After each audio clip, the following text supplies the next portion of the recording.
माणा गांव वो गांव है जहां आखिरी बार सरस्वती नदी को देखा जा सकता है। माणा गांव भारत तिब्बत बॉर्डर के पास भारत का पहला गांव जो महाभारत के इतिहास की आखिरी कड़ी है, क्योंकि महाभारत के युद्ध के कई वर्षों बाद पांडव अपना राजपाट छोड़कर स्वर्ग की ओर इसी गांव से होकर गए थे।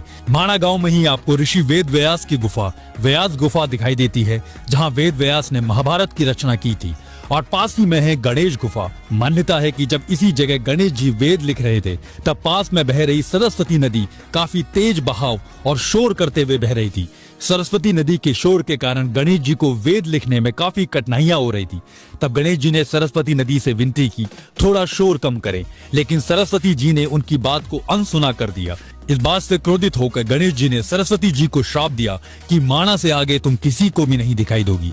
और तभी से सरस्वती नदी माणा गांव से आगे अदृश्य रूप में बहती है। माणा गांव से होकर ही पांडव स्वर्गारोहिणी मार्ग पर गए। उस मार्ग को जोड़ने के लिए सरस्वती नदी के ऊपर है भीम पुल। कहा जाता है पांडवों ने सरस्वती नदी से आग्रह किया कि उन्हें आगे जाने के लिए रास्ता दें, लेकिन सरस्वती जी ने पांडवों की बात नहीं मानी। और तब भीम ने 2 बड़े पत्थरों को उठाकर सरस्वती नदी के बीच में रख दिया। और तभी से माणा गांव को स्वर्गारोहिणी मार्ग से जोड़ने वाले इस पुल को भीम पुल कहा जाता है।